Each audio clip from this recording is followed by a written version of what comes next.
Well, it's another beautiful warm day here in Mount Shasta. And what I want to do today is tell you a little bit about Mount Shasta. I've been here a number of times and I find the place to be magical. But I want to read a little bit or share a little bit with you. There's this woman, Christina Wood. You can check her out online. But she talks about 7 secrets of Mount Shasta.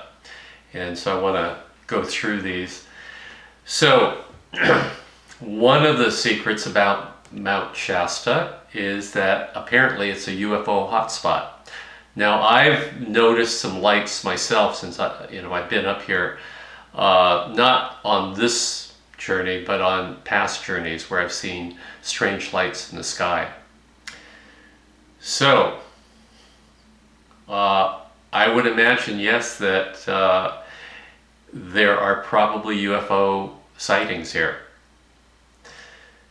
Now, it is also, secret number 2, it is the home of many ascended masters.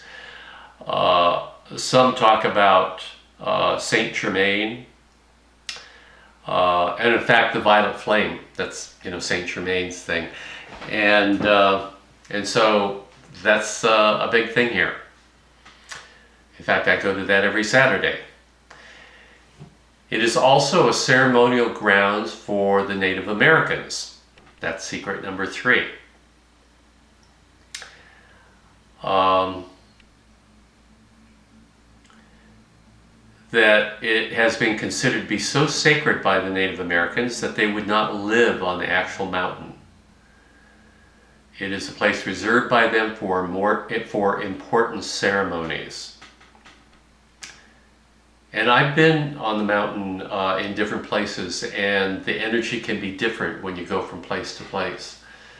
All right, Mount Shasta secret number 4. Telos, the Lemurian city, exists under Mount Shasta.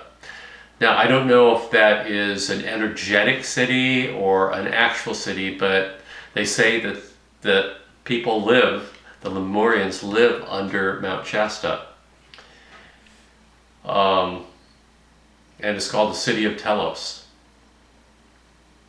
And the Lemurians supposedly came here when the continent of Lemuria sank and was destroyed.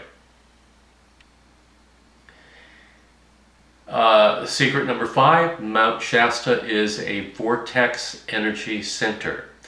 Now, I don't know if I've said this before, but there is a grid on the planet. You might think of it like the meridians on the body. And there are what they call ley lines, and these ley lines crisscross. And where they cross is a vortex of energy. And there are, I believe, something like 7 major vortexes on the planet. And one of them happens to be here. And you can actually feel that vortex of energy. I can feel it when I'm here. And let's see, secret number 6. The water at Mount Shasta is magical. What's interesting is that both Mount Shasta and Dunsmuir, and I don't know if Weed also gets their water, but the 2 cities that I mentioned, Mount Shasta and Dunsmuir, both get their water from the very headwaters of the Sacramento River. And the headwaters actually come flowing out of the mountain, like at the base of the mountain. They come out of this tunnel. And they don't do any kind of processing. They don't do any kind of chlorinating or adding any kind of chemicals to the water. So the water that I get right out of the faucet is straight from Mount Shasta. And it tastes really good. So just come up for the water. I mean, I've been up here before where I always go right to the place where the water comes out, and people go there. and fill up jugs, jugs, plastic jugs, glass jugs, so fill them up with water. The water at Mount Shasta might possibly be the purest and most energized in the world. Rituals and ceremonies performed near the many springs and waterfalls around the mountain can have a profound healing effect on people and animals. Secret number 7. Mount Shasta is a chakra center of Gaia. So I was talking about 7 chakras, or 7 energy centers or vortexes. So it's just saying that Earth reportedly has 7 chakras or energy processing centers. It has been established that the first one, the root chakra of our Earth, is actually at the very Mount Shasta we've been talking about. So there you go. Fascinating stuff. So I encourage you to visit Mount Shasta, and I intend to have a spare bedroom that I'm going to have as I do have a spare bedroom, but I intend to make it a guest bedroom, and make it a very nice room for people to stay.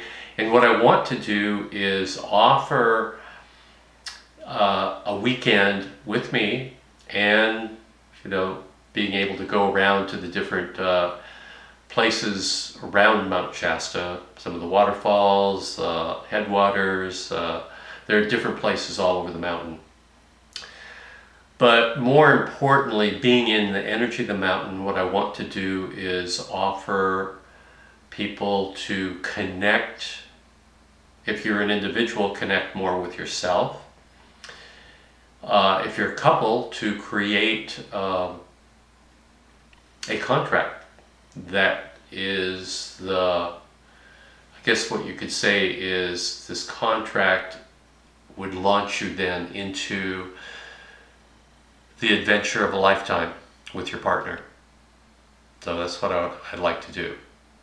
So thanks for listening, and I'll talk to you again tomorrow. Take care. Bye-bye.